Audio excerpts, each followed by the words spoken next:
TennoCon 2026 позади, а это значит, что пришло время разобрать масштабный девстрим по Soulframe. Разработчики выкатили кучу всего. Окно доступа для всех, кто когда-либо регистрировался. Новый темный пакт, маунты, рыбалка, погодная система и огромный сюжетный тизер с именитыми актерами озвучки. Хей, йоу, с вами Xyler. Давайте разбираться, что интересного нам показали. Усаживайтесь поудобнее. Погнали! Первое. Вводные формальности и окно доступа. Начинается трансляция с традиционных приветствий. На сцене разрабы. И сразу же главная новость. Сара объявила, до полуночи воскресенья 12 июля доступ в Soulframe открыт для всех, кто когда-либо регистрировался на официальном сайте. Да-да, вы не ослышались. Если вы хоть раз вбили свою почту на soulframe.com, вы в игре. Инвайты уже должны были разослать. Поздравляю всех новоприбывших посланников. Похоже, разрабы решили, что пора расширять ряды тестеров.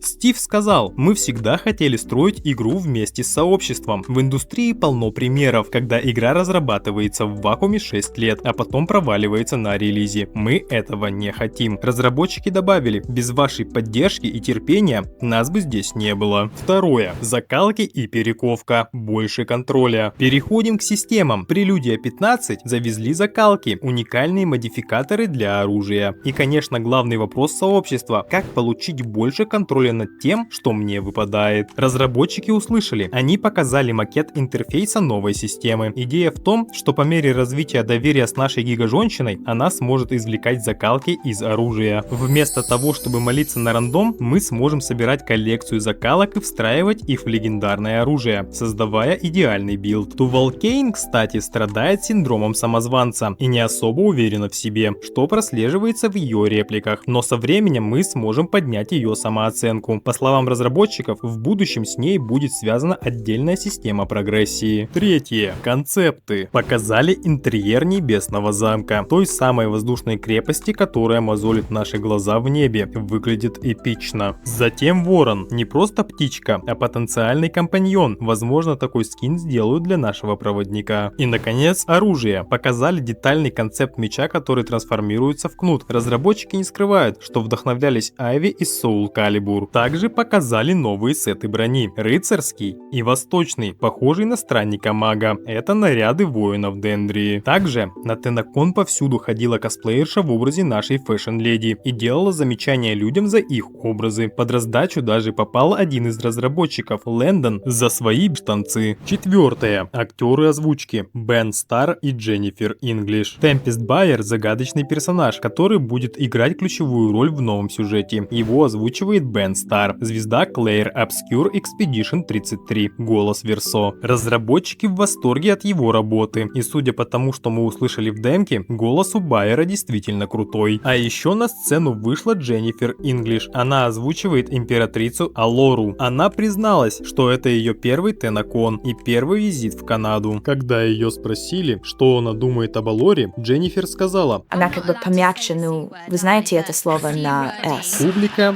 угорала. Затем она прочитала строчку от лица Алоры вживую. From courage comes wrath, from graces a doom, from spirit raised death in this Icarus womb.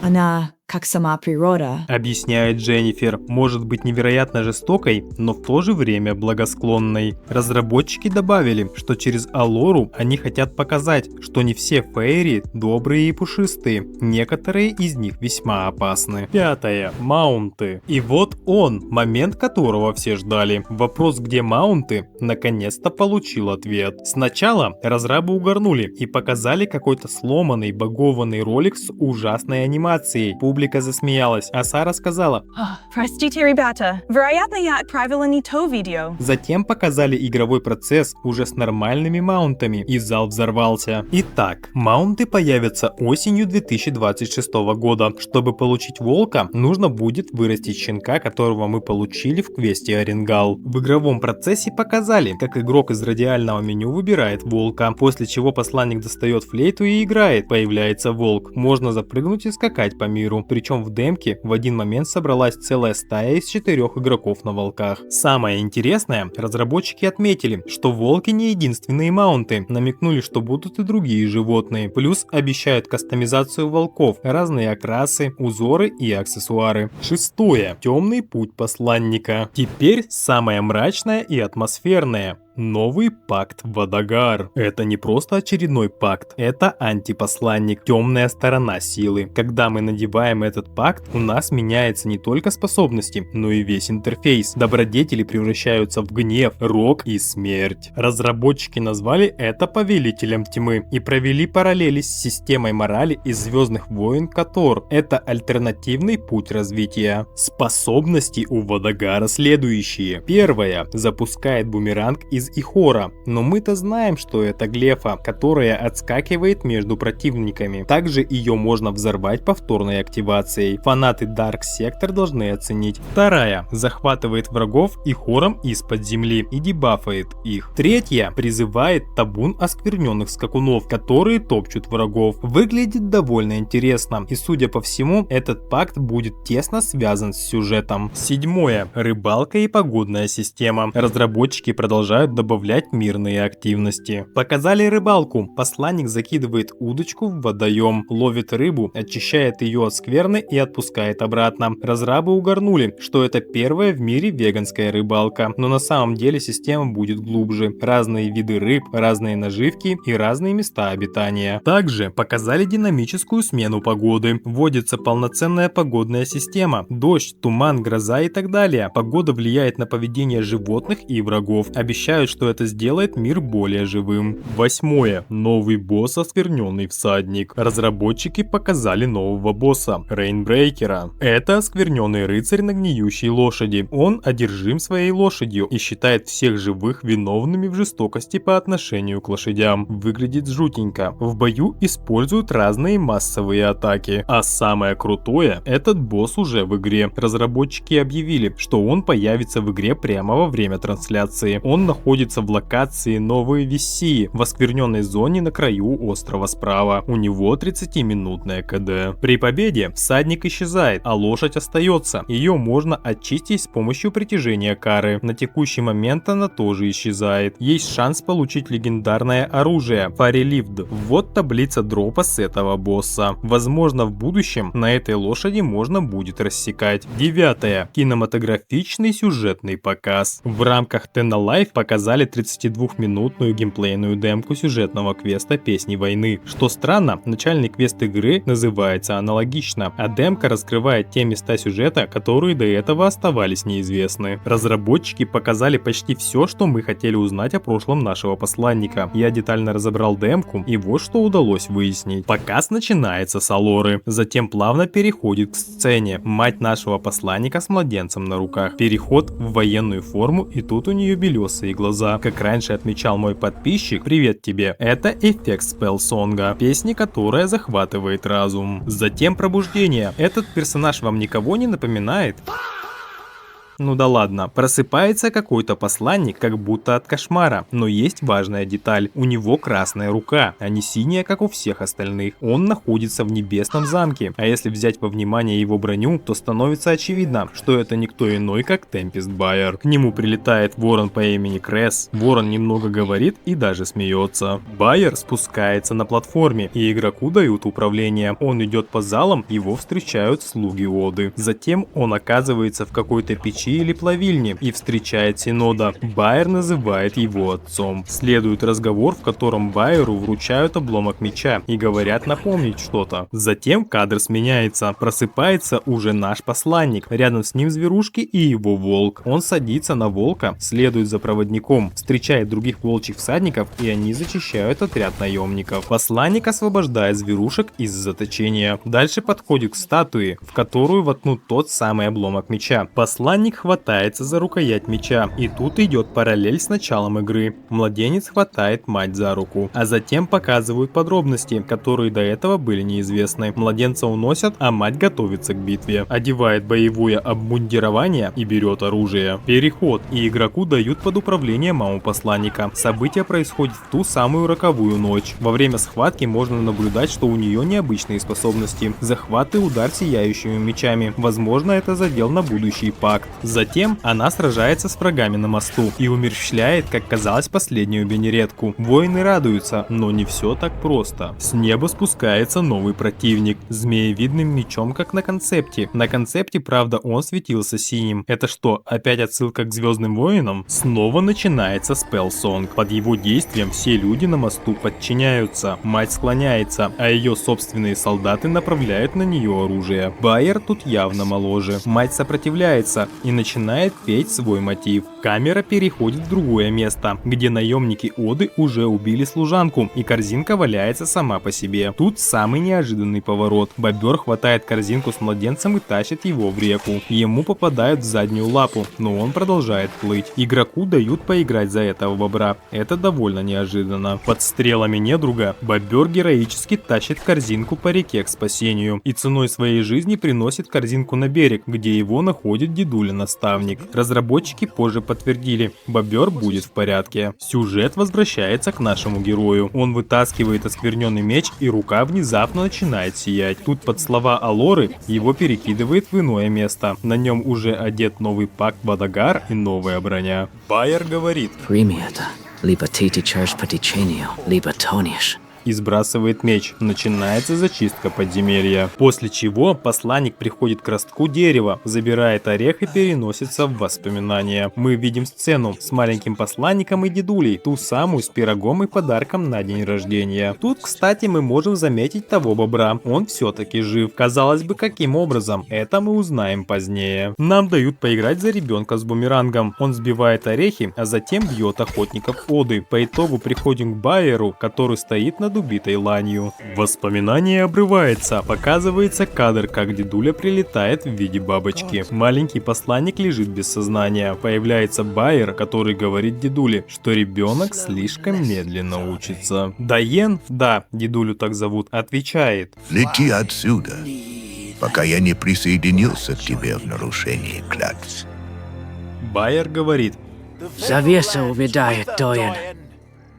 Как и ты. И как-то злобно зыркает. Затем идет сцена, где Доин учит посланника рыбачить и произносит очень важные слова. Мы, синие, обладаем способностью к жизни, сверхъестественной. Мы можем схватить ускользающую душу и вернуть ее обратно. Но мы платим за это собственной душой потери.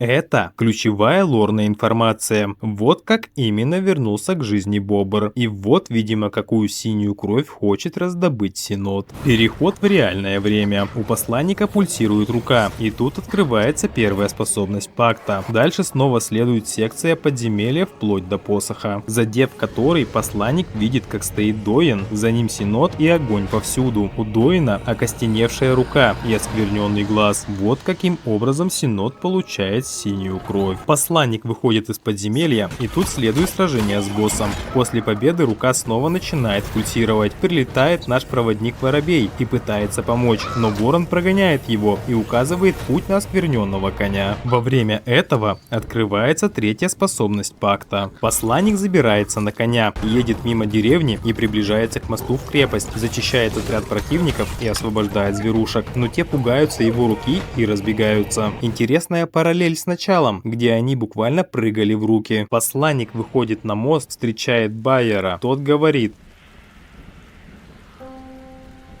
Доин, так тебе и не рассказал. Правда. Как она умерла.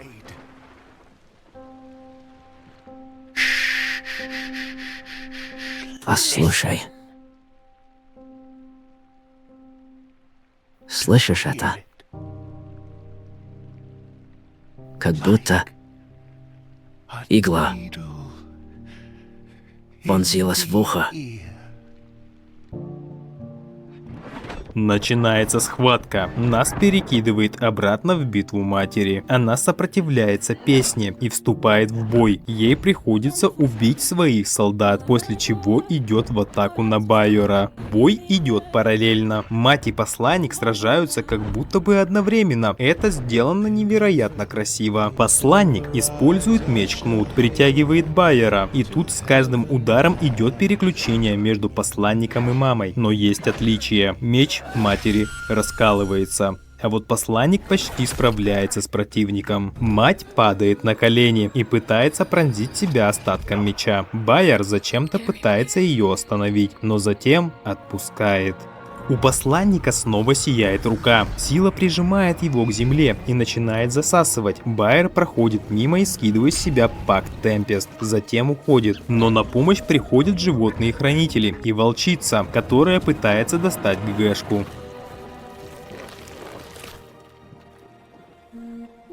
Затем знакомый мотив вызволяет посланника из осквернения.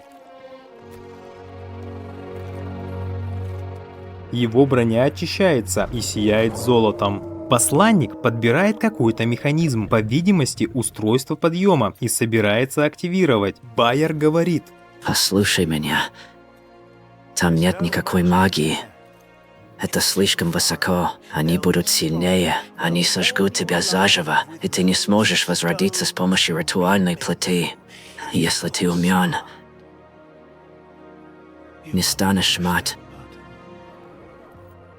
Но нашему посланнику абсолютно пофиг, и он жмает, улетая вверх, затем затенение. И в самом конце сцена с Алорой. Ну и ну, маленький сорванец. Только посмотри на себя. Ты по-прежнему остался истинно синим. Меня спасают? У меня неподходящее платье для этого. Держись от меня подальше, маленькое ты дерьмо.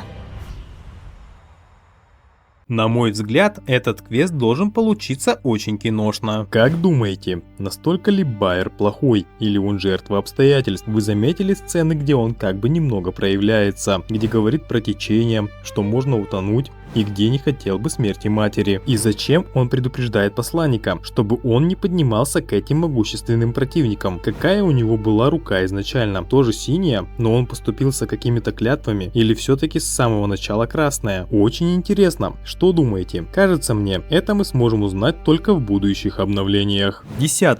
Итоги и планы на осень. Итак, что мы имеем? Закалки, возможность извлекать и перековывать, маунты, волки и не только, осенью 2026.